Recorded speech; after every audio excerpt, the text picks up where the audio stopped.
नमस्कार दोस्तों, आप सभी का स्वागत है आपके अपने चैनल एडी नॉवल बॉय पर। जैसे आप सभी ने हमारी पिछली कहानियों रीबोर्न एम्परर को इतना प्यार दिया, वैसे ही उम्मीद है कि आप इस नई कहानी को भी अपना प्यार देंगे। आज हम लेकर आए हैं एक नई, रोमांचक और शक्ति से भरी कहानी, कैप्सूल एक्स विराज का बदलाव। ये कहानी है एक ऐसे लड़के की जो कमजोर था, डरपोक था, लेकिन एक फैसला उसकी पूरी जिंदगी बदल देता है। ध्यान रहे, ये कहानी पूरी तरह से काल्पनिक है। इसका किसी भी व्यक्ति या वास्तविक घटना से कोई संबंध नहीं है। तो बिना किसी देरी के चलिए शुरू करते हैं। कैप्सूल एक्स विराज का बदला।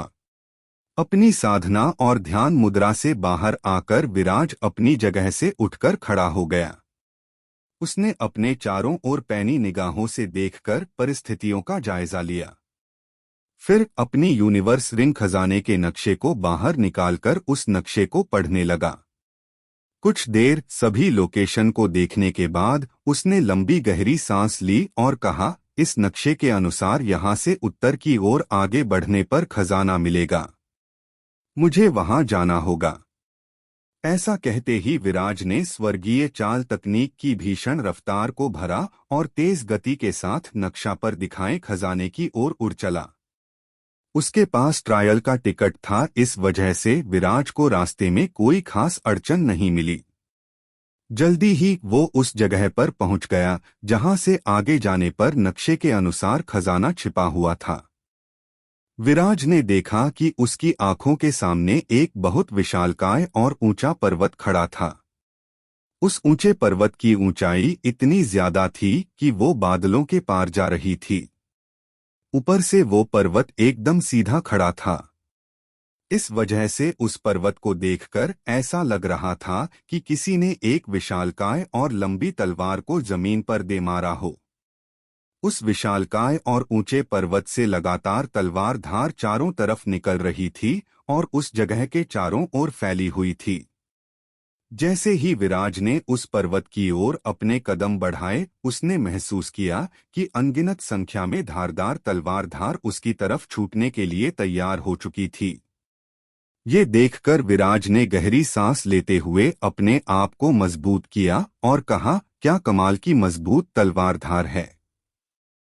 विराज अभी भी पर्वत से काफी दूरी पर था, लेकिन फिर भी पर्वत से निकलने वाली तलवार धार के भीषण दबाव की वजह से पर्वत के काफी दूर होने पर भी विराज उस तलवार धार के दबाव को अपने शरीर पर महसूस कर पा रहा था। उस दबाव की वजह से विराज के शरीर से बड़ी मात्रा में तलवार धार निकलने लगी और विराज के शरीर से निकलकर उस तलवार धार ने विराज के चारों तरफ एक तरह का पारदर्शी रक्षा कवच बना दिया। इस कवच की मदद से विराज उस तलवार धार के दबाव से अभी सुरक्षित था। वो सोचने लगा, इतनी दूरी पर भी तलवार धार का दबाव इतना ज्यादा स्ट्रांग है, तो इस पर्वत पर पहुंचने पर ये तलवार धार क्या कहर मचाने वाली है। कुछ देर सोच विचारने के बाद विराज ने मजबूत इरादों के साथ कहा, चाहे उस पर्वत पर जाने की वजह से मेरे साथ कुछ भी हो जाए, मैं वहां जाकर रहूंगा। लड़ना ही मेरी नियति है। ऐसा सोचते ही विराज तेजी से उस पर्वत की तरफ बढ़ चला।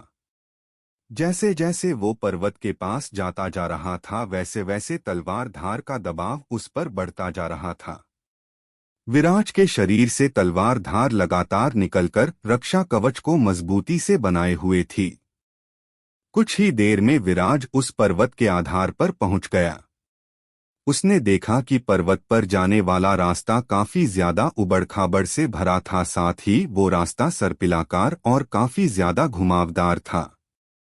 उस रास्ते पर तलवार धार के कितने ही अनगिनत वार क्रिस क्रॉस शेप में हुए पड़े थे। वहां चारों ओर शक्तिशाली तलवार धार निकल रही थी। उस पर्वत के प्रवेश द्वार पर एक विशालकाय पत्थर रखा था। उस विशालकाय पत्थर पर तलवार धार के कितने ही वार पड़े थे। उस विशालकाय पत्थर के ठीक बीच में दो अक्षर चमक रहे थे, तलवार पाताल। विराज ने सिर्फ एक नजर से उस विशालकाय पत्थर को देखा ही था कि तलवार धार के अनगिनत वारों को अपने ऊपर पड़ता हुआ वो महसूस कर पा रहा था। उस विशालकाय पत्थर से धरती और आकाश को चीर कर रख देने वाली तलवार धार निकल रही थी। उन शक्तिशाली तलवार धार के बीच खड़े विराज को ऐसा महसूस हो रहा था कि जैसे वो तलवारों के वारों से भरी किसी दुनिया में आ धमका था। उसके चारों ओर शक्तिशाली तलवार धार मूसलाधार बारिश की तरह बरस रही थी। उस समय अगर विराज की तलवार धार ने विराज के चारों ओर एक पारदर्शी रक्षा कवच न बनाया होता तो वो शक्तिशाली तलवार धार की बारिश विराज के शरीर के चिथड़े उड़ा देती। इस भयानक परिस्थिति और संभावित खतरों को समझने की कोशिश करते हुए विराज ने कहा, ये पर्वत कितना ज्यादा ऊंचा है। मैंने अपनी जिंदगी में कभी इतना ऊंचा पर्वत नहीं देखा। और इस पर्वत को तलवार पाताल कहते हैं। ये जगह सच में खतरों से भरी पड़ी है। ऐसा सोचते ही विराज का दिल जोरों से धड़क गया। लेकिन फिर अपने आप को शांत करते हुए विराज ने उस पर्वत के सर्पिलाकार रास्ते की ओर देखा जो कि तलवार धार के शक्तिशाली प्रहारों से भरा पड़ा था। वो आगे की ओर चलता हुआ उस विशालकाय पत्थर से आगे बढ़ गया और उस पर्वत के सर्पिलाकर टेढ़े-मेढ़े रास्ते पर बढ़ चला। उस सर्पिलाकार रास्ते पर पहला पैर रखते ही वहां पर एक जोरदार धमाका हुआ, मानो आकाश में हजारों बिजलियां एक साथ कड़क उठी हो। उस शक्तिशाली धमाके से कुछ पल के लिए विराज के भी होश उड़ गए। धमाके के साथ ही उस पर्वत से बहुत ही शक्तिशाली तलवार ऊर्जा निकली और उस ऊर्जा ने तलवार पाताल पर्वत को ढक लिया।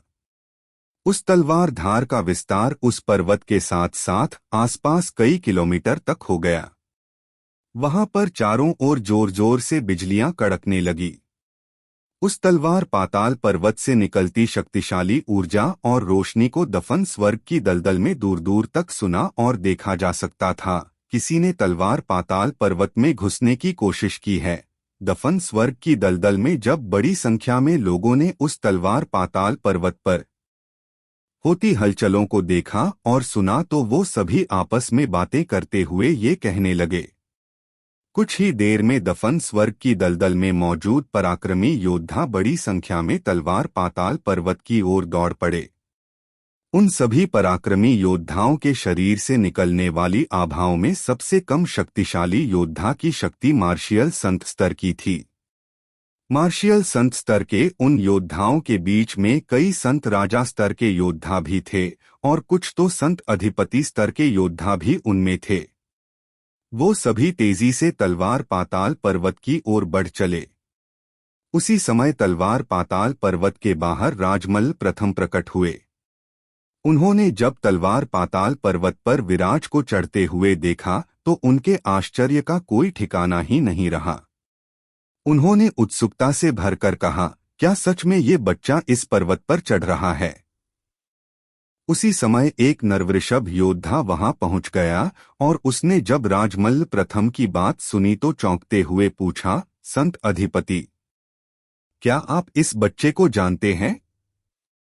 उस नरवृषभ की आभा से ये साफ जान पड़ रहा था कि उसकी शक्ति राजमल्ल प्रथम की शक्ति से बस हल्की सी ही कम थी। उसकी बात सुनकर राजमल्ल प्रथम ने जवाब दिया, हाँ, मैं इस लड़के को जानता हूँ, लेकिन इससे क्या तुम्हें कोई फर्क पड़ता है, कार्तिकेय? राजमल्ल प्रथम की बात सुनकर बैल जैसे सिर वाले उस इंसान ने एक ठंडी आह भरी और कहा, आप। उसी समय राजमल्ल प्रथम की निगाहें गुस्से से उसके ऊपर से गुजर गई। ये देखकर वो नरवृषभ चुप हो गया। नरवृषभ की शक्ति राजमल्ल प्रथम से ज्यादा थी।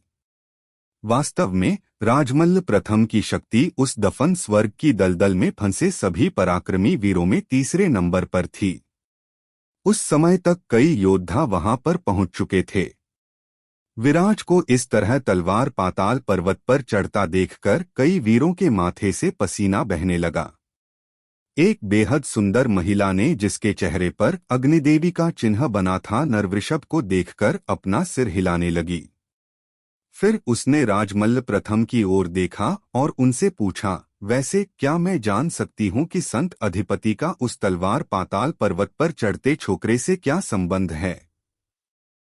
अगर मैं गलत नहीं हूँ तो इस लड़के की शक्ति को देखकर पता चल रहा है कि ये एक 9th ग्रेड इन्नेट मास्टर ही है।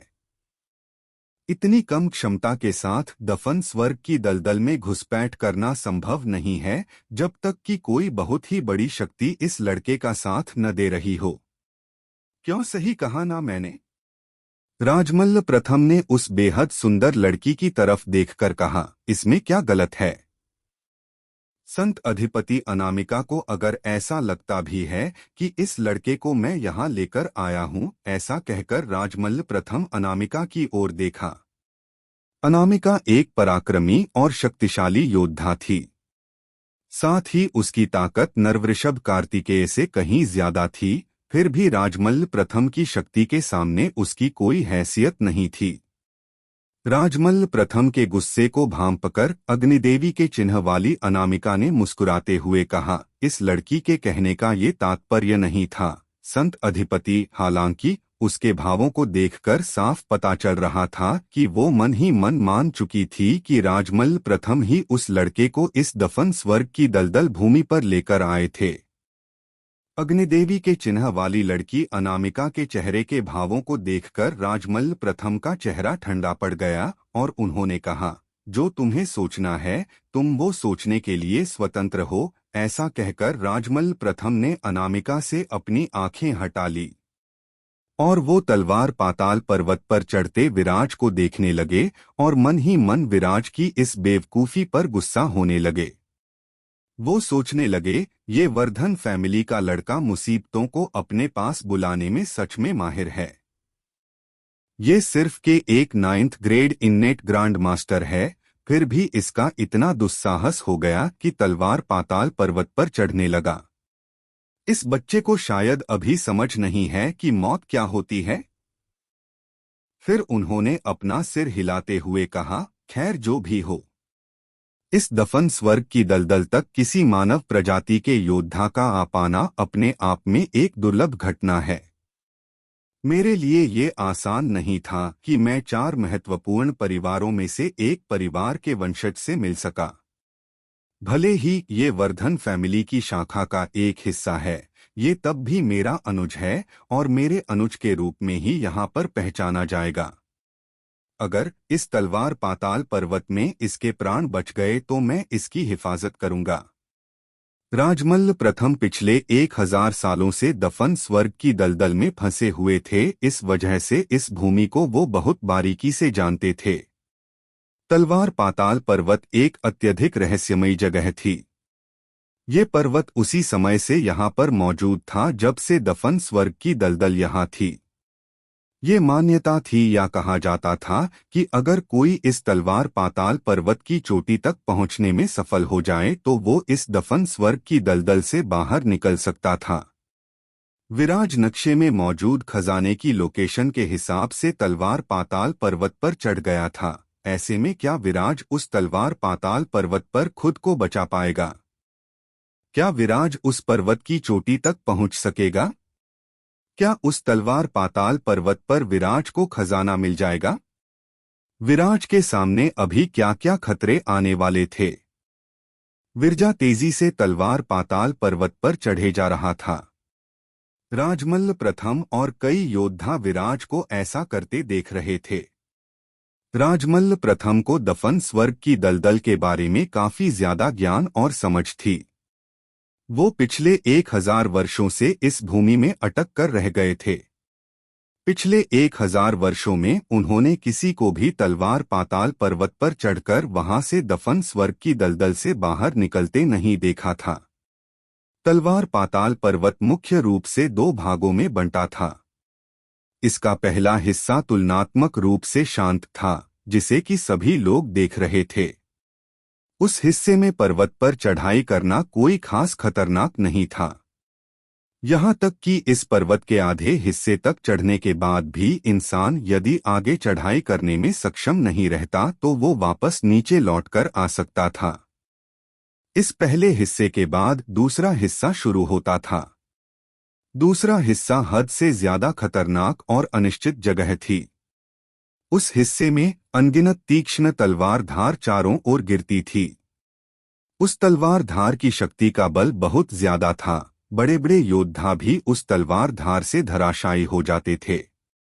तलवार पाताल पर्वत के उस हिस्से में मूसलाधार बारिश की तरह शक्तिशाली तलवार धार की बम्बार्डिंग होती थी, जिसकी वजह से वो जगह तलवार धार का नरक बन जाती थी। यही कारण भी था कि इस पर्वत को तलवार पाताल का नाम दिया गया था।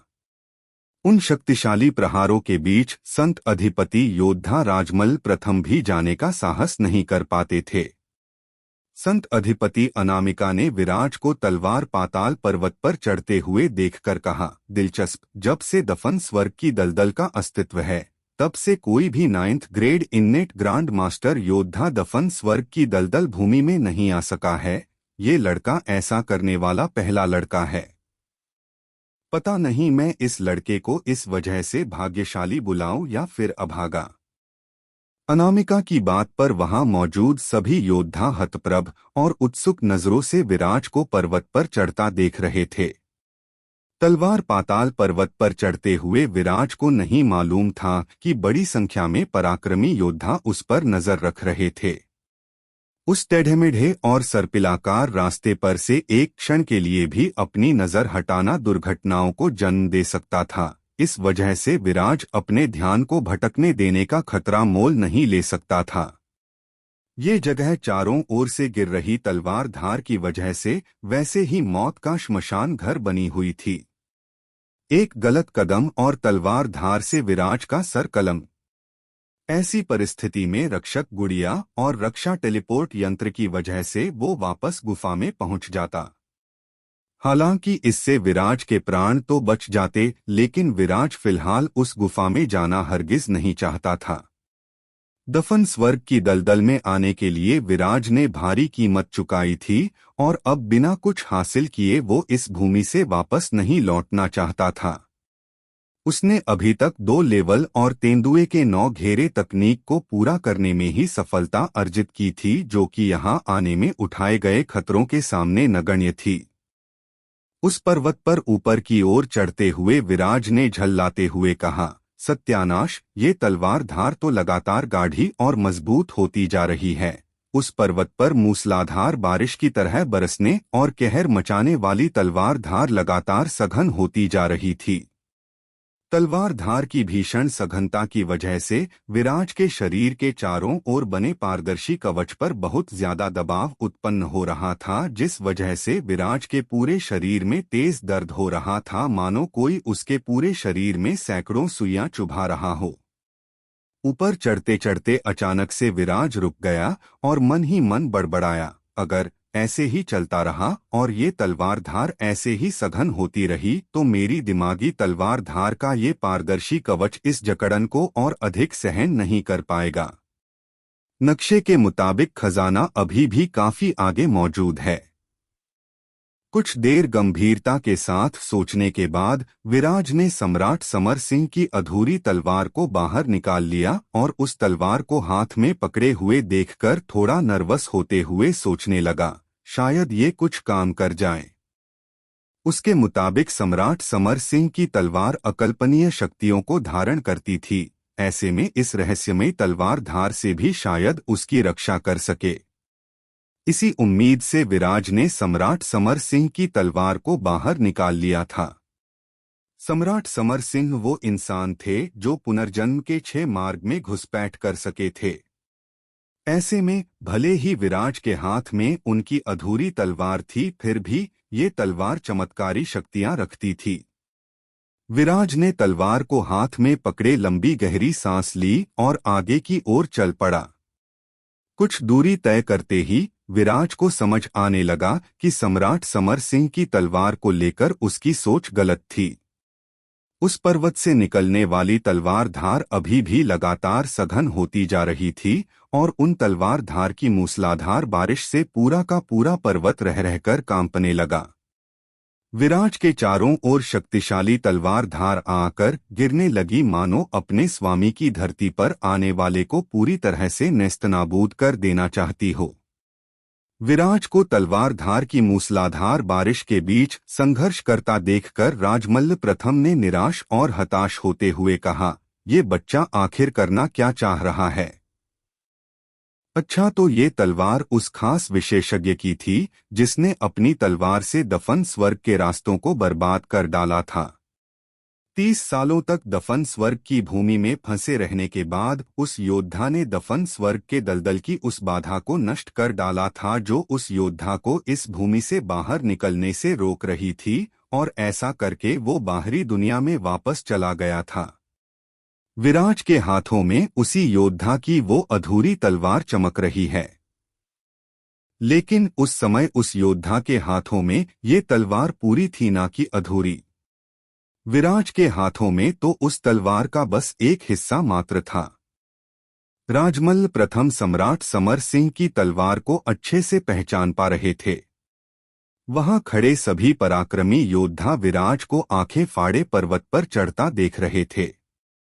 वो सभी पराक्रमी योद्धा मन ही मन विराज के जुनून को देखकर उत्सुकता से भरे जा रहे थे। सभी पराक्रमी योद्धा भी उस अधूरी तलवार को पहचान रहे थे। इस तलवार का असली मालिक 1000 साल पहले इस भूमि से निकल पाने में कामयाब होने वाला अकेला योद्धा था। ऐसे में वो सभी पराक्रमी योद्धा विराज के पीछे की शक्तियों को नजरअंदाज नहीं कर सकते थे। उन सभी को समझ आ रहा था कि विराज के पीछे कुछ बड़ी शक्तियां मौजूद थीं। उस अधूरी तलवार को देखकर संत अधिपति अनामिका ने कहा, अब मुझे समझ आ रहा है कि क्यों 9th ग्रेड इन्नेट ग्रांड मास्टर होने के बावजूद ये लड़का इस भूमि में घुसपैठ कैसे कर सका। ऐसा कहकर एक मुस्कुराहट अनामिका के चेहरे पर प्रकट हो गई। वो मुस्कुराहट भी उसके अंदर छुपी हुई ईर्ष्या को रोक नहीं पा रही थी। अनामिका के अनुसार भले ही सम्राट समर सिंह की अधूरी तलवार के दम पर विराज इस भूमि में आ तो गया था, लेकिन सिर्फ इस तलवार के दम पर तलवार पाताल पर्वत को पार कर पाना संभव नहीं था। उस तलवार पाताल पर्वत पर बरसने वाली तलवार धार हद से ज्यादा शक्तिशाली तलवार ऊर्जा से भरी हुई थी।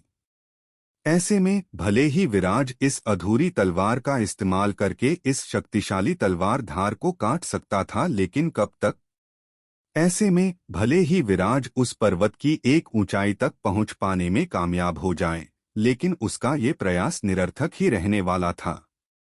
उन सभी पराक्रमी योद्धाओं को विराज का ये कदम जानलेवा और मूर्खतापूर्ण लग रहा था। सिर्फ एक अधूरी तलवार के सहारे उस पर्वत को पार करने की कोशिश। उस समय विराज को इस बात का बिल्कुल भी इल्म नहीं था कि संत अधिपति स्तर के योद्धा द्वारा उसे एक मूर्ख के रूप में देखा जा रहा था। हालांकि उस समय तक अपने हाथों में सम्राट समर सिंह की अधूरी तलवार को पकड़े अपने चारों तरफ तलवार धार की हो रही मूसलाधार बारिश के बीच विराज अपने रक्षा कवच पर पहले की तुलना में काफी कम दबाव महसूस कर रहा था। ये महसूस कर विराज तेजी से उस पर्वत के सर्पिलाकार रास्ते पर आगे बढ़ने लगा। जल्दी ही विराज एक सपाट चट्टान पर पहुंच गया। वहां पहुंचकर वो रुक गया और यूनिवर्स रिंग से नक्शा निकालकर उसे देखने लगा। कुछ देर नक्शे को बारीकी से समझने के बाद विराज ने अपने आसपास देखा और मुस्कुराते हुए कहा, यही होना चाहिए। ऐसा कहते ही विराज ने अपनी तलवार को हवा में उठाया। ऐसा करते ही भारी मात्रा में तलवार धार उसकी तलवार से निकलने लगी। इसके ठीक बाद विराज ने अपनी तलवार से एक जोरदार वार जमीन पर कर डाला। लेकिन ये क्या? विराज हक्का बक्का रह गया। उसे अपनी आंखों पर यकीन नहीं हो रहा था। जमीन पर पड़ते ही उसकी तलवार धार तितर बितर होकर नष्ट हो गई और जमीन पर उसके इस हमले का हल्का सा भी प्रभाव नहीं पड़ा। ये देखकर विराज सोचने लगा, ये जमीन तो हद से ज्यादा मजबूत है। ऐसे में क्या ही फर्क पड़ता है कि इसके नीचे खजाना छिपा हुआ है। विराज उस खजाने के ऊपर खड़ा था, लेकिन उसे पा नहीं सकता था। इस चीज ने विराज के अंदर बेचैनी का तूफान जगा दिया था। वो लाचार नजरों से कभी नक्शे को तो कभी जमीन को तो कभी पर्वत की ऊंचाई को देखने लगा। उसे कुछ भी समझ नहीं आ रहा था कि वो इस समय क्या करें। ठीक उसी समय खजाने का नक्शा जो उसने अपने हाथों में पकड़ रखा था वो सफेद ज्वाला के साथ चमकने लगा। ये देखकर विराज बुरी तरह से चौंक गया और उसने उस खजाने के नक्शे को लगभग फेंक ही दिया था कि तभी उसने महसूस किया कि उस सफेद ज्वाला से उसके शरीर को कोई नुकसान नहीं हो रहा था। इस वजह से विराज ने उस खजाने के नक्शे को तुरंत वापस से अपने हाथों में जकड़ लिया। कुछ ही समय में वो खजाने का नक्शा पूरी तरह से जलकर खाक हो गया और ऐसा होते ही वहां जमीन के अंदर एक बड़ा सुराग बन गया और एक हीरे के आकार की मणि उस सुराग से बाहर निकल आई। उस मणि से डरावनी आभा निकल रही थी जो मन में खौफ के मंजर पैदा कर रही थी। उस हीरे की आकृति की मणि को शक भरी नजरों से देखकर विराज ने कहा, क्या यही है? उसने अनजाने में ही उस हीरे के आकार की मणि पर एक हल्का सा दिमागी तलवार धार का एक वार कर दिया। ऐसा होते ही वो मणि 2-3 बार जोरों से हिली और इसके ठीक बाद उस मणि के केंद्र से एक भीषण शक्तिशाली ऊर्जा बाहर निकली। क्या विराज को वो खजाना मिल गया था जिस खजाने को ढूंढने वो दफन स्वर्ग की दलदल में आया था? उस मणि से डरावनी आभा निकल रही थी, तो क्या वो मणि विराज को कुछ नुकसान पहुंचाने वाली थी? क्या विराज मणि की उस शक्ति को सोख पाएगा या फिर मणि की शक्ति से विराज को कुछ बड़ा हासिल होने वाला था? विराज तलवार पाताल पर्वत की एक सपाट चट्टान के ऊपर खड़ा था। उसकी आंखों के सामने हीरे के आकार की मणि चमक रही थी। उस मणि से शक्तिशाली ऊर्जा बाहर निकल रही थी। उस मणि की शक्तिशाली ऊर्जा के बाहर निकलते ही वहां हो रही तलवार ऊर्जा की मूसलाधार बारिश उस जगह के चारों ओर कमजोर होने लगी। तलवार ऊर्जा के भारी भरकम दबाव को अचानक से अपने ऊपर कम होता देखकर विराज आश्चर्यचकित रह गया। वो ये भी महसूस कर रहा था कि उस मणि से निकलने वाली ऊर्जा से उसके ऊपर कोई नकारात्मक प्रभाव नहीं पड़ रहा था। ये देखकर विराज के चेहरे पर स्माइल खिल उठी और उसने मुस्कुराते हुए कहा, दिलचस्प। उसने अपना हाथ हवा में उठाया और उस मणि को आगे बढ़कर अपने हाथों में ले लिया। उस मणि को हाथ में पकड़ते ही वहां पर जोरदार आवाज गूंज उठी, बूम। इस बूम की आवाज के साथ विराज की आंखों के सामने अंधेरा छा गया। उसे बेहोशी आने लगी। उसके कानों में बूम की आवाजें ही गूंजे जा रही थीं। कुछ देर बाद जब विराज को वापस से होश आया तो उसने अपने आप को एक विस्तृत सपाट मैदान पर पाया। वो मैदान लंबी तलवार ऊर्जा से भरा पड़ा था। सघन तलवार धार उस मैदान से निकलकर आकाश में मिल रही थी। इस वजह से वो पूरा मैदान तलवारों की दुनिया बन चुका था। उसी मैदान पर विराज के नजदीक एक लंबा और मजबूत कदकाठी वाला सफेद रंग के कपड़े पहना इंसान विराज के सामने प्रकट हुआ। उस सफेद रंग के कपड़े पहने इंसान की पीठ विराज की तरफ थी। उस इंसान की कमर पर एक अत्यंत भव्य लंबी तलवार बंधी थी। उस इंसान को देखकर विराज की नजरें उस इंसान की पीठ पर बंधी उस सर्वशक्तिमान जैसी दिख रही लंबी तलवार पर ठहर गई। उस तलवार को देखकर विराज की भौहें ठन गई और चेहरे के भाव एकदम गंभीर हो उठे। वो लंबी तलवार उसे एकदम जानी पहचानी लग रही थी, क्योंकि ये वही तलवार थी जिसका एक अधूरा हिस्सा लेकर विराज इस समय वहां उस मैदान पर खड़ा था। वो तलवार कोई और नहीं, महान सम्राट समर सिंह की सर्वशक्तिमान तलवार थी, जिसके होने मात्र से शत्रुओं के दिलों में खौफ तैर जाता था। विराज उस तलवार को देख ही रहा था कि उसी समय सफेद पोशाक पहने आकृति ने कहा, मैंने इस बात की उम्मीद बिल्कुल भी नहीं की थी कि जिस वस्तु को मैंने यहाँ तलवार पाताल पर्वत पर रख छोड़ा था उसे एक 9th ग्रेड इन्नेट ग्रांड मास्टर हासिल करेगा। सफेद पोशाक आकृति की आवाज अपनी प्रतिध्वनियों के साथ वहां चारों ओर गूंज गई। उस सफेद पोशाक आकृति की बात सुनकर विराज का दिल जोरों से धड़क गया। एक पल के लिए तो उसे अपने कानों पर यकीन तक नहीं हुआ।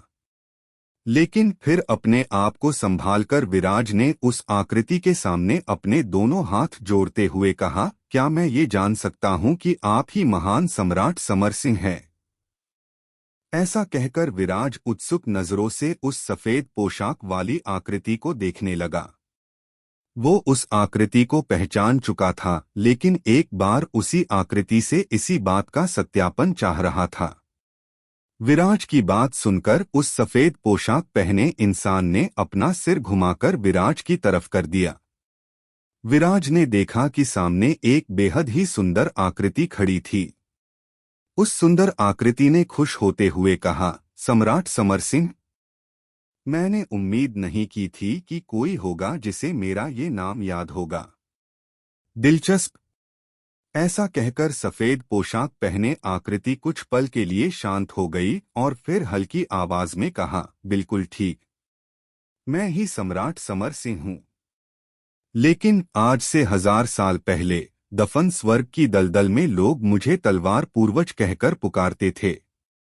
सफेद आकृति के मुंह से तलवार पूर्वज शब्द के बाहर आते ही वहां चारों ओर मौजूद तलवार ऊर्जा पागलों की तरह बरसने लगी। तलवार धार ने वहां चारों ओर कोलाहल मचाना शुरू कर दिया। कितनी ही तलवार धार तेजी से आकाश की ओर चली गई और शानदार तलवार तकनीकों का अभ्यास करना शुरू कर दिया। उस सफेद पोशाक पहने आकृति से भी तलवार ऊर्जा भर भर कर निकल रही थी। उस आकृति को सिर्फ देखने मात्र से विराज को लग रहा था कि जैसे सैकड़ों तलवारें उसकी ओर मुंह बाएं खड़ी थी और किसी भी समय वो दिव्य तलवार फट जाएगी और वहां मौजूद हर चीज का कामतमाम कर देगी। उस आकृति की महानता को भांपकर विराज अपना एक घुटना जमीन पर रखकर सम्मान की मुद्रा में उस आकृति के सामने झुक गया। ये देखकर सफेद आकृति वाले इंसान ने कहा, औपचारिकताओं की कोई आवश्यकता नहीं है। मेरा वास्तविक शरीर तो पुनर्जन्म के 6 मार्ग में कैद है। दफन स्वर्ग की दलदल में मैं सिर्फ अपने शरीर की परछाई हूं। अब क्योंकि तुम मेरी महान विरासत इस अधूरी तलवार को हासिल कर चुके हो, जिसे मैंने कैप्लर यूनिवर्स में कहीं रख छोड़ा था, तो इस हिसाब से अब तुम मेरे वंशज हुए। और अब तो तुम्हारे पास तलवार मणि भी आ गई है, जिसे मैंने इस तलवार पाताल पर्वत पर रख छोड़ा था। हालांकि हमारे पास गुरु और शिष्य का नाम नहीं है, लेकिन हमारे पास गुरु और शिष्य की वास्तविक पहचान है। सफेद आकृति की बात सुनकर विराज अवाक रह गया और उसने चौंकते हुए पूछा, तो क्या ये हीरे के आकार में दिखने वाली मणि तलवार मणि है? ये सुनकर सफेद आकृति ने गर्व से फूलते हुए जवाब दिया, संत अधिपति बनने से पहले मेरे जीवन भर की संपूर्ण साधना की कुंजी है। ये तलवार शास्त्र का मेरा सारा ज्ञान इस मणि के भीतर समाहित है। इसका कमाल का इस्तेमाल किया जा सकता है, लेकिन तुम्हें इस मणि को खुद ही आत्मसात करना होगा। ऐसा कहते ही उस सफेद आकृति ने अपना हाथ हवा में उठाया और फिर सीधे विराज के सीने की तरफ कर दिया। उस सफेद आकृति के हाथों से तलवार ऊर्जा निकली जो जाकर सीधे विराज के सीने में घुस गई। इससे पहले विराज कुछ समझ पाता, वो तलवार ऊर्जा विराज के शरीर को भेदकर उसके दिल में घुस गई। उसी समय एक हीरे के आकार की मणि विराज के दिल में चमचमाने लगी। जल्दी ही वो मणि एक निशान में बदल गई जो विराज के दिल पर एक छाप के रूप में पड़कर उसके दिल पर दिखने लगी। ये होते ही विराज ने लंबी गहरी सांस ली। उस निशान के चारों ओर अनजान लेकिन शक्तिशाली ऊर्जा घूमने लगी और जल्दी ही वो ऊर्जा विराज की रगों में दौड़ने लगी और विराज की मांसपेशियों को पोषित करने लगी। उसी समय सफेद पोशाक पहने आकृति ने विराज की ओर देखकर कहा, मैंने तुम्हारे शरीर के अंदर तलवार मणि को सक्रिय करने में तुम्हारी मदद कर दी है। इसके आगे तुम्हारे अपने कर्मों पर निर्भर करेगा कि तुम इस तलवार मणि की कितनी शक्तियों को धारण कर पाते हो। एक बार तुम पुनर्जन्म अवस्था तक पहुंच जाते हो तो फिर तुम पुनर्जन्म के 6 मार्ग के अंदर दाखिल हो सकते हो। हालांकि कैप्लर यूनिवर्स बहुत विस्तृत और विशालकाय है, इस वजह से पुनर्जन्म के 6 मार्गों से इसकी तुलना नहीं की जा सकती। इससे पहले विराज कुछ कह पाता, सफेद पोशाक पहने आकृति धीरे धीरे करके धुंधली होते हुए गायब हो गई। वहां चारों ओर मौजूद तलवार ऊर्जा भी समाप्त हो गई। उस समय सफेद पोशाक पहने आकृति की ठंडी आवाज ही वहां तैर रही थी। अगर तुम पूर्वज अवस्था को प्राप्त करना चाहते हो तो तुम्हें पुनर्जन्म के 6 मार्गों में घुसपैठ करनी होगी। सफेद पोशाक पहने आकृति को गायब होता देखकर विराज ने चीखकर पूछा, ज्येष्ठ, क्या मैं आपका नाम जान सकता हूं? अगर आपको बुरा न लगे तो। बच्चे, मैं कब का भूल चुका हूं कि मेरा वास्तविक नाम क्या था। हालांकि जब मैंने पूर्वज अवस्था को पार किया था तो सभी लोग मुझे पीला सोता कहने लगे थे। तलवार पूर्वज पीला सोता। ऐसा कहकर सफेद पोशाक पहने आकृति पूरी तरह से गायब हो गई। विराज की आंखों के सामने फिर से सब कुछ धुंधला धुंधला होने लगा। कुछ देर बाद जब विराज को वापस से सब कुछ साफ साफ दिखने लगा तो उसने पाया कि वो वापस से तलवार पाताल पर्वत की उस बड़ी सपाट चट्टान पर खड़ा था जहां पर वो हीरे के आकार की मणि प्रकट हुई थी। पीला सोता उस सपाट चट्टान पर खड़े होकर विराज ये नाम सोचते हुए बोला। फिर विराज सोचने लगा, ज्येष्ठ ने जो कुछ भी कहा उसके हिसाब से तो वो पूर्वज अवस्था को पार कर चुके थे। पता नहीं उनका मार्शियल लेवल उस समय क्या रहा होगा, लेकिन जो भी रहा होगा बहुत ही खतरनाक स्तर पर रहा होगा। विराज को नहीं मालूम था कि पीले सोते यानी सफेद आकृति ने पुनर्जन्म और पूर्वज अवस्था के बारे में जो कहा था, तो दरअसल ये अवस्थाएं क्या थीं। विराज को बस इतना समझ आ रहा था कि पुनर्जन्म और पूर्वज अवस्था संत अधिपति स्तर से कहीं आगे के स्तर थे। नहीं तो पीला सोता दफन स्वर्ग की दलदल को छोड़कर पुनर्जन्म के 6 मार्गों में दाखिल नहीं होते। विराज सोचने लगा, इतने महान योद्धा की शक्ति को लगता है किसी बाहरी शक्ति ने छिपाकर रखने की कोशिश की है। हमारे कैप्लर यूनिवर्स में मार्शियल मोनार्क विशेषज्ञ अत्यधिक प्रसिद्धि पा लेते थे, वहां पर इतने बड़े स्तर के योद्धा की प्रसिद्धि सीमित कैसे रह सकती थी। दफन स्वर्ग की दलदल में आने के बाद विराज को समझ आ रहा था कि जीवनरस अमृत स्तर के योद्धा केवल शक्तिशाली योद्धा ही समझे जाते थे। इस पूरे कैप्लर यूनिवर्स में कितने ही विशेषज्ञों और योद्धाओं ने जीवनरस अमृत स्तर को पार कर लिया था और उससे आगे के स्तरों को प्राप्त कर चुके थे। हालांकि ऐसे योद्धाओं के बारे में कभी कोई खबर नहीं आती थी। सम्राट समर सिंह, जो कि कैप्लर यूनिवर्स में जीवनरस अमृत स्तर के योद्धा के रूप में प्रसिद्ध थे, वो जीवनरस अमृत स्तर से कहीं आगे के योद्धा थे। इसी वजह से वो दफन स्वर्ग की दलदल से बाहर निकलने में कामयाब हो सके थे, साथ ही पुनर्जन्म के 6 मार्गों में दाखिल हो सके थे। ऐसे में जीवनरस अमृत स्तर से आगे के स्तरों पर पहुंचने के बाद उनके साथ क्या क्या हुआ, ये सब जानकारी किसी शक्तिशाली सत्ता ने दबा दी थी, जैसे कि कोई जानबूझकर इस तरह की खबरों को बाहर आने नहीं देना चाह रहा था। ये सब सोचते ही विराज का दिल कांप उठा और उसके माथे से पसीना बहने लगा। वो सोचने लगा, वो शक्तिशाली सत्ता कितनी ज्यादा शक्तिशाली होगी जो महान सम्राट समर सिंह या तलवार पूर्वज से जुड़ी हुई जानकारियों को दबाने में सक्षम थी। किस तरह के शक्तिशाली योद्धाओं का अस्तित्व उस शक्तिशाली सत्ता के अंदर रहा होगा। कुछ देर तक इन सभी बातों पर अपना दिमाग खराब कर लेने के बाद विराज ने अपने आप से कहा, इन बातों को फिलहाल भूलने में ही भलाई है। ये सब ऐसी चीजें नहीं हैं जिनके बारे में मुझे फिलहाल सोचना चाहिए। मैं तो अभी बस एक 9th ग्रेड इन्नेट ग्रांड मास्टर हूं। मेरे सामने अभी लंबा रास्ता पड़ा है। महान सम्राट समर सिंह की परछाई से बात करके विराज की आंखों के सामने मानो पूरी दुनिया ही खुल गई थी। विराज योद्धा की शक्तियों को जितने स्तर तक समझता था, आज उसे समझ आ रहा था कि उससे कहीं आगे के स्तर के योद्धा इसी धरती पर मौजूद थे। ऐसे में विराज को इस नई जानकारी से क्या कोई लाभ मिलने वाला था। विराज को तलवार मणि हासिल हो चुकी थी, तो क्या विराज उस तलवार मणि के दम पर दफन स्वर्ग की दलदल से बाहर निकलने में कामयाब हो सकेगा? विराज अभी सिर्फ 9th ग्रेड इन्नेट ग्रांड मास्टर ही था। ऐसे में मार्शियल मोनार्क स्तर ही उससे बहुत दूर था। इस वजह से उसे लग रहा था कि इन सब चीजों के बारे में अभी सोचने का कोई फायदा नहीं है। इस समय तो उसे इस बात पर ध्यान केंद्रित करना चाहिए कि मार्शियल आत्मा स्तर का योद्धा कैसे बना जाए।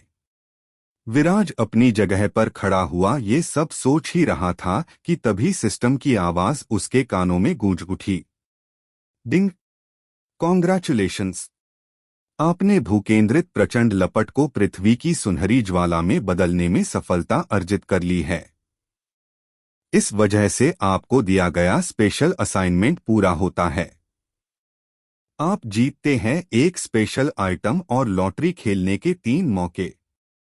सिस्टम की आवाज सुनकर पहले तो कुछ पलों के लिए विराज सन्न खड़ा रह गया। फिर उसके चेहरे पर एक अलग ही तरह की खुशी जगमगाने लगी। उसने अपनी कलाई को एक झटका दिया और एक तेल का लैंप उसके हाथों में प्रकट हो गया। उस लैंप से हल्की सुनहरे रंग की ज्वाला निकल रही थी। पीली सुनहरे रंग की ज्वाला उस तेल के लैंप से लगातार निकल रही थी और उस ज्वाला से झुलसाने वाली आभा निकल रही थी। ये तेल का लैंप भूकेंद्रित प्रचंड लैंप था जिसे विराज ने लॉटरी में ही जीता था। ये तेल का लैंप किसी गुप्त योद्धा द्वारा बनाया गया एक गुप्त खजाना था। ये लैंप आध्यात्मिक ऊर्जा को पोषित करने का काम करता था, साथ ही आध्यात्मिक ऊर्जा को विस्तृत करता था। लॉटरी में जीतने के बाद विराज ने भूकेंद्रित प्रचंड लपट को भूकेंद्रित प्रचंड लैंप में प्रवाहित किया था।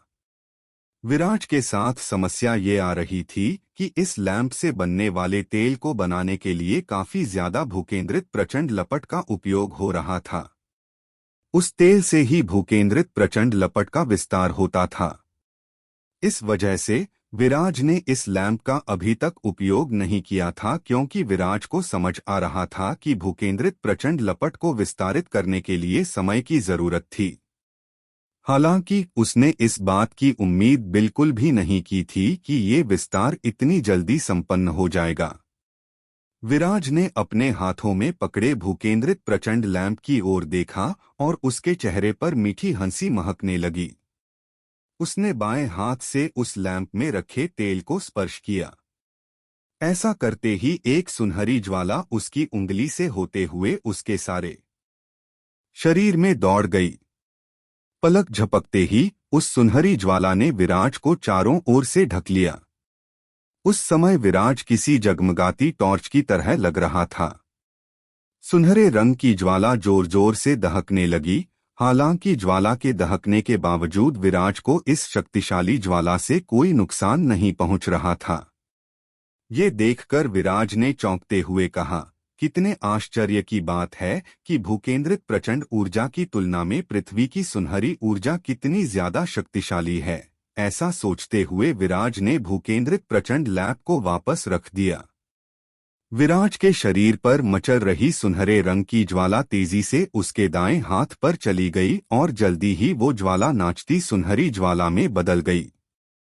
विराज के अंतर्मन के ऊपर भूकेंद्रित प्रचंड लपट अग्नि बीज तेजी से पृथ्वी की सुनहरे रंग की ज्वाला अग्नि बीज में बदल रही थी। कुछ ही देर में पृथ्वी की सुनहरे रंग की ज्वाला अग्नि बीज बड़ी मात्रा में बन चुके थे।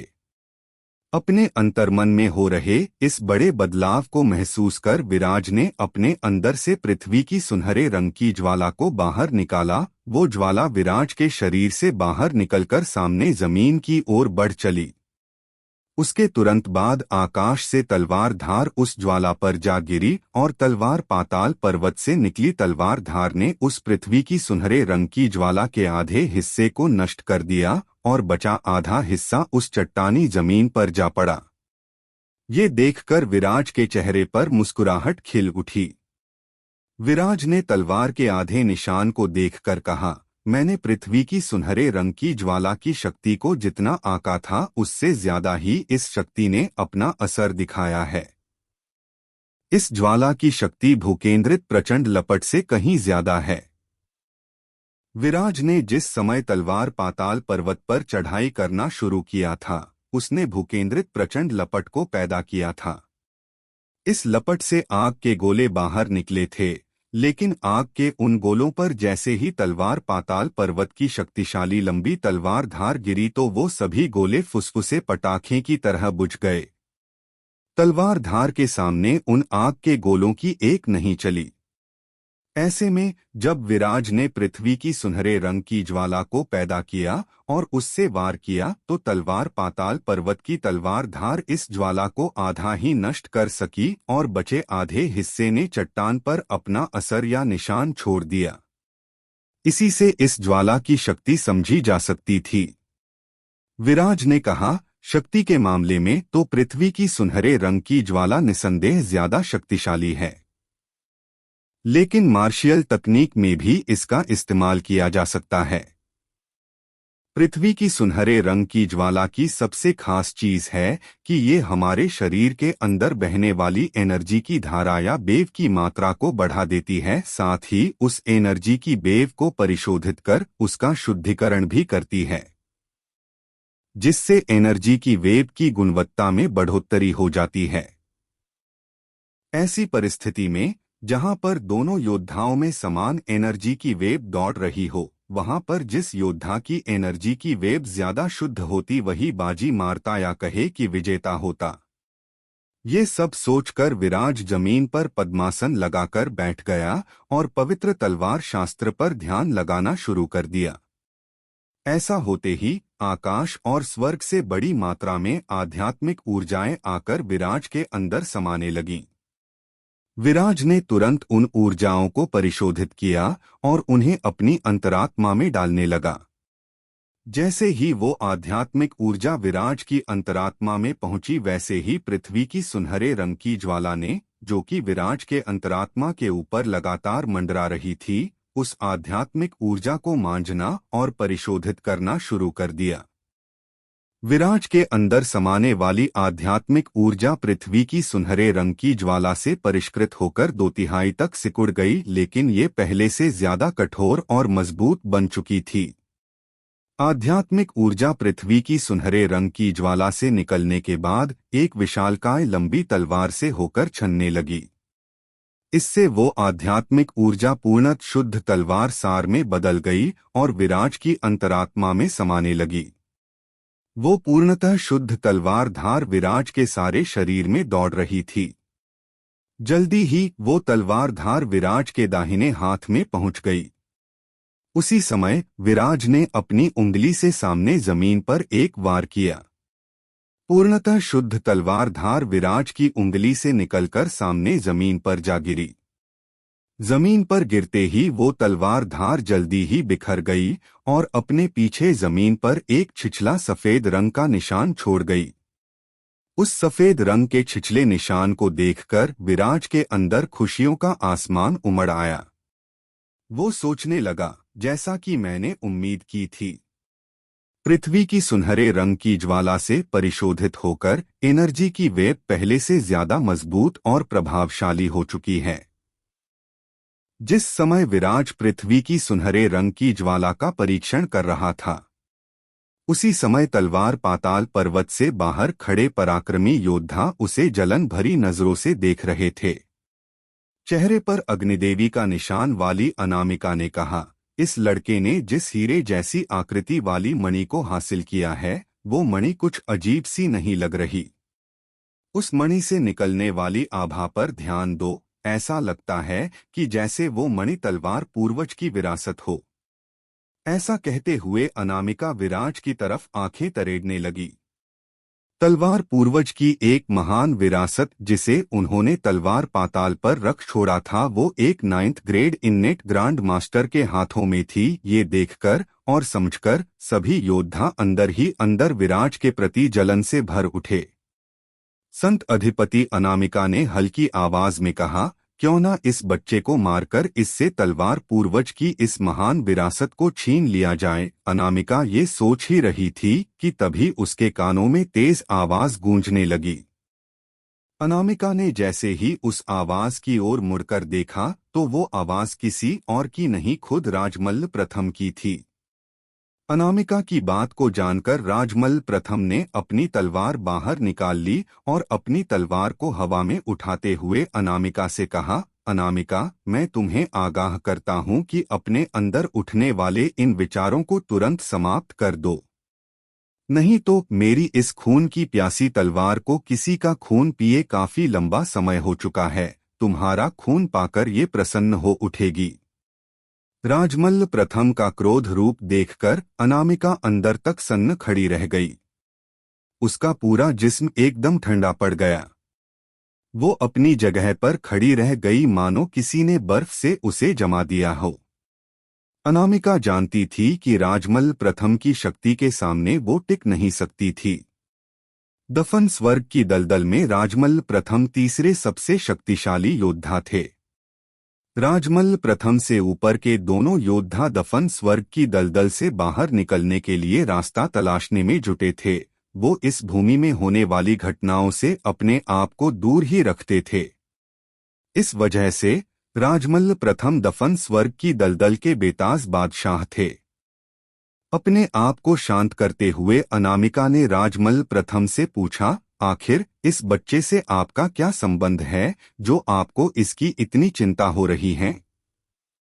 आप इस लड़के को सुरक्षा क्यों दे रहे हैं? क्या आप उस मणि पाना चाहते हैं जो इस समय उस बच्चे ने हासिल की है? अनामिका की बात सुनकर राजमल्ल प्रथम ने अनामिका को देखते हुए कहा, तुम्हें जो समझना है वो तुम समझ सकती हो, लेकिन मेरी इस चेतावनी को हल्के में लेने की भूल मत करना। अगर तुमने उस बच्चे पर हमला करने की गलती की तो मेरे हमले के लिए तैयार रहना। ऐसा कहने के बाद राजमल्ल प्रथम ने विराज की ओर गहरी नजरों से देखा जो तलवार पाताल पर्वत की एक ऊंची चट्टान पर खड़ा था। अगले ही क्षण राजमल्ल प्रथम अपनी जगह से गायब हो गए और वहां पर सिर्फ अनामिका और दो योद्धा ही खड़े रह गए। राजमल्ल प्रथम के जाने के बाद कार्तिकेय ने कहा, जिसकी राजमल्ल प्रथम से पहले भी बहस हो गई थी, तुम लोगों को नहीं लगता कि ये कुछ ज्यादा ही अहंकारी हो चुके हैं? ऐसा कहते ही कार्तिकेय की आंखों में बदला लेने की भावना जोर मारने लगी। विराज ने पृथ्वी की सुनहरे रंग की ज्वाला को हासिल कर लिया था, साथ ही उसके पास तलवार मणि भी आ चुकी थी। तो क्या इन नई शक्तियों के दम पर विराज तलवार पाताल पर्वत को पार कर पाएगा? अनामिका, कार्तिकेय और भी कई योद्धाओं ने विराज के हाथों में उस तलवार मणि को ललचाई नजरों से देख लिया था। तो क्या इससे विराज के सामने कोई बड़ी मुसीबत आने वाली थी? कार्तिकेय टेढ़ी नजरों से विराज को देखे जा रहा था। वह मन ही मन विराज से वह मणि छीन लेना चाह रहा था, लेकिन वह जानता था कि राजमल्ल प्रथम के सामने उसकी कोई हैसियत नहीं थी। वह अच्छे से जानता था कि अगर राजमल्ल प्रथम ने उन लोगों को विराज से दूर रहने की चेतावनी दी थी तो भले ही राजमल्ल यहां से जा चुके थे, वह उन लोगों पर निगाह जरूर रख रहे होंगे। ऐसे में अगर वह विराज पर हमला करते हैं तो राजमल्ल प्रथम की तलवार उन पर निश्चित ही कहर मचा देती। अनामिका ने दांतों को पीसते हुए कहा, ये कितना घमंडी है, क्या तुम इनका कुछ बिगाड़ सकते हो? ऐसा कहकर अनामिका वापस से विराज की ओर देखने लगी। उसी समय वहां पर प्रकाश की तेज रोशनी से चमकते दो पंख अनामिका की कमर पर दिखाई दिए और वह वहां से गायब हो गई। अनामिका को ऐसे जाता देखकर कार्तिकेय वही खड़ा रहा। उसे अच्छे से मालूम था कि वह उन दोनों से शक्ति के मामले में काफी कम था। उसने तलवार पाताल पर्वत पर चढ़ते विराज को नफरत भरी नजरों से देखकर कहा, इस बच्चे की क्या किस्मत है। ऐसा कहकर वह वापस मुड़ा और घने जंगल में चला गया। विराज को नहीं पता था कि बाहर खड़े पराक्रमी योद्धा उसके बारे में क्या क्या बातें कर रहे थे। उसने अपने शरीर से पृथ्वी की सुनहरे रंग की ज्वाला को प्रकट किया और तलवार पाताल पर्वत पर चढ़ना शुरू कर दिया। विराज ने महसूस किया कि उस पर्वत पर चढ़ते हुए पर्वत से मूसलाधार बारिश की तरह बरसने वाली तलवार धार उसके लिए आगे का रास्ता छोड़ते हुए जा रही थी। ये देखकर विराज के आश्चर्य का ठिकाना नहीं रहा। वह सोचने लगा, शायद तलवार मणि की वजह से इस पर्वत की तलवार धार मेरे ऊपर हमला नहीं कर रही है। बिना कोई बाधा के विराज जल्दी से तलवार पाताल पर्वत के ऊपर पहुंच गया। तलवार पाताल पर्वत की चोटी पर पहुंचने पर विराज ने देखा कि वहां पर एक विशालकाय रचनाकार टेलीपोर्ट था। उस रचनाकार टेलीपोर्ट को देखकर विराज बुरी तरह से चौंक गया। उसने ऐसी किसी चीज के वहां होने की बिल्कुल भी उम्मीद नहीं की थी। उसने कहा, क्या सच में ये एक रचनाकार टेलीपोर्ट है? लेकिन दिखने में बेहद जटिल लगने वाले इस रचनाकार टेलीपोर्ट को शुरू कैसे करते हैं? कुछ देर सोचने के बाद विराज ने अपनी यूनिवर्स रिंग से कुछ एनर्जी स्टोन को बाहर निकाल लिया और उन एनर्जी स्टोन को उस रचनाकार टेलीपोर्ट में दी गई एक जगह पर रख दिया।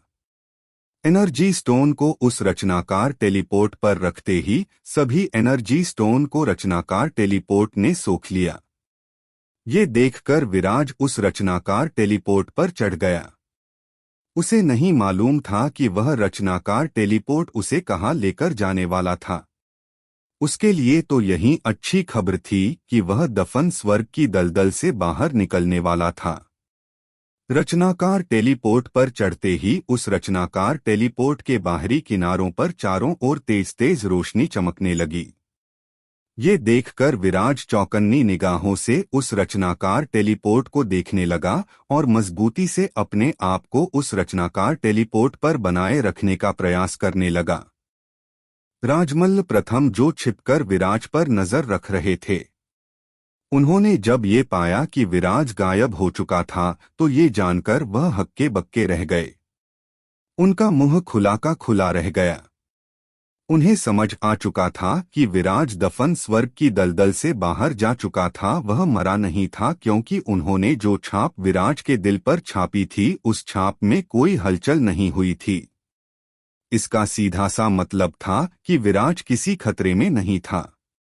विराज के दफन स्वर्ग की दलदल से बाहर निकल जाने की घटना ने राजमल्ल प्रथम को असहज कर दिया था।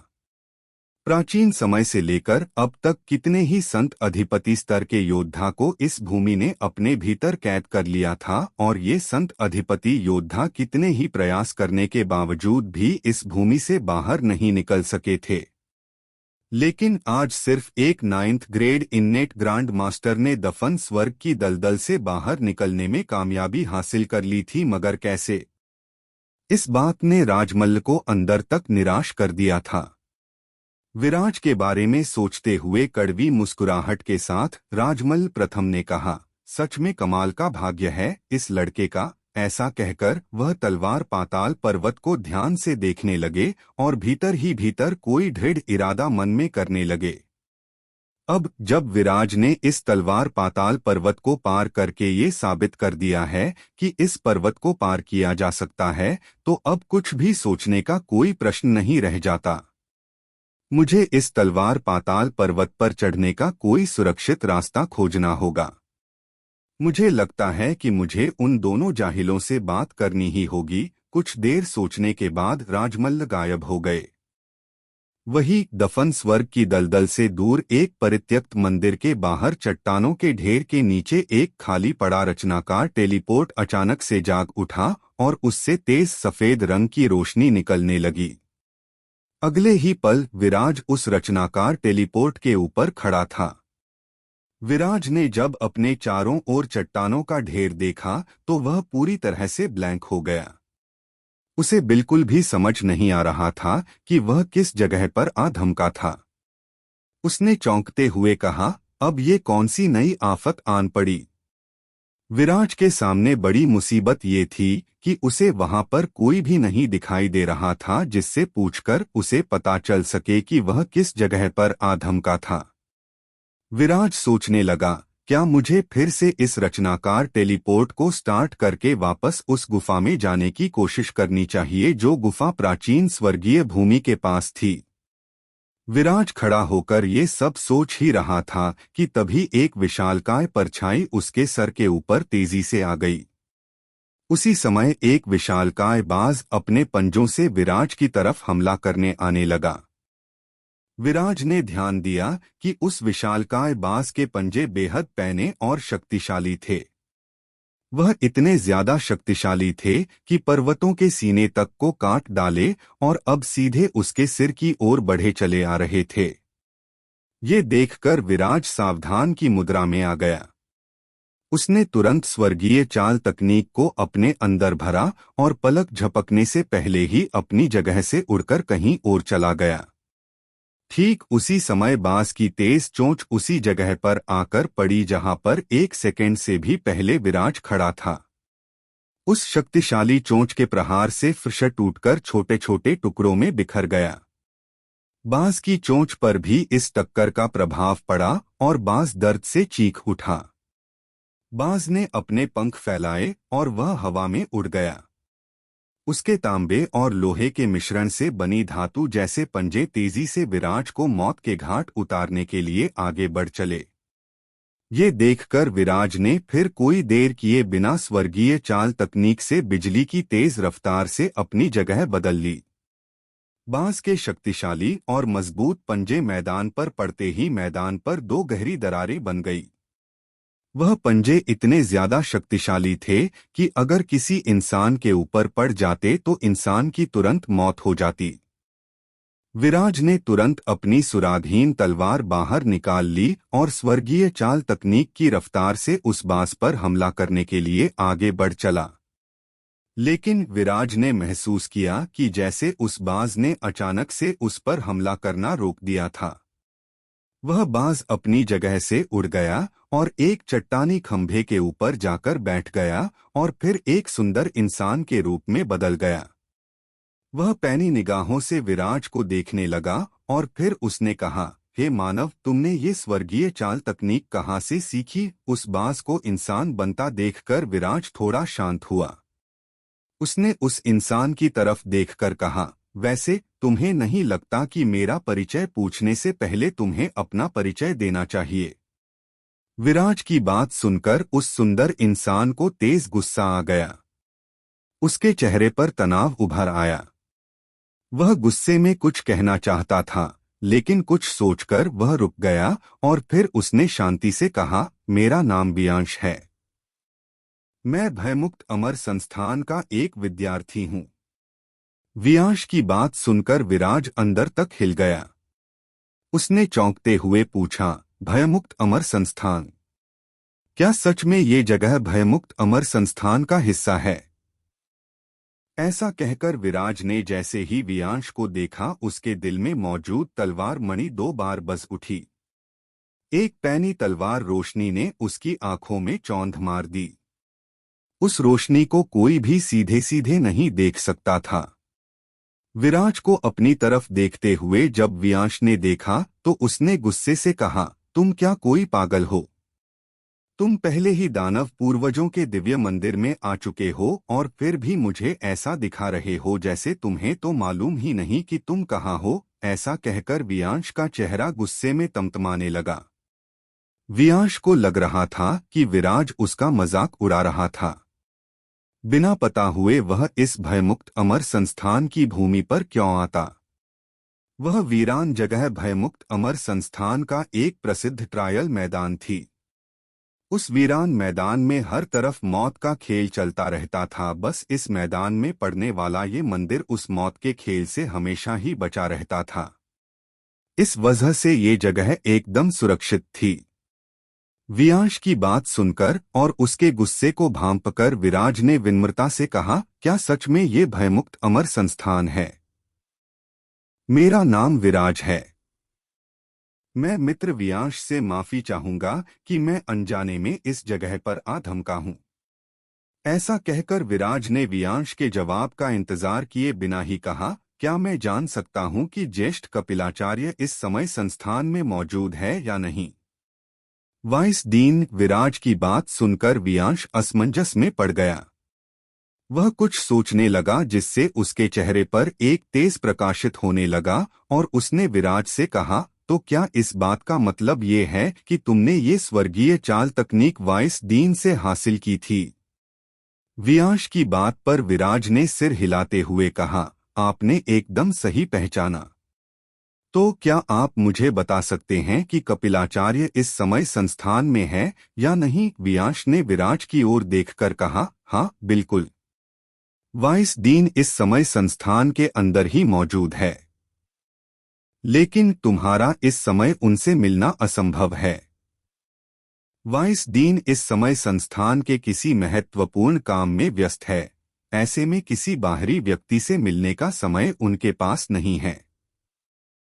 विराज ने अपने दोनों हाथ जोड़कर वियांश से कहा, मित्र वियांश, कृपया ज्येष्ठ कपिलाचार्य को सूचित कर दे कि विराज वर्धन यहाँ है और आपसे मिलना चाहता है। क्या वियांश विराज की बात मानकर विराज का संदेश कपिलाचार्य तक पहुंचाएगा? तलवार पाताल पर्वत से रचनाकार टेलीपोर्ट के जरिए विराज को प्राचीन स्वर्गीय भूमि के पास बनी गुफा तक जाना था, लेकिन वहां जाने की बजाय विराज भयमुक्त अमर संस्थान चला गया था। तो क्या इसके पीछे नियति की अपनी कोई योजना थी? भयमुक्त अमर संस्थान की उस भूमि में विराज के साथ क्या क्या होने वाला था?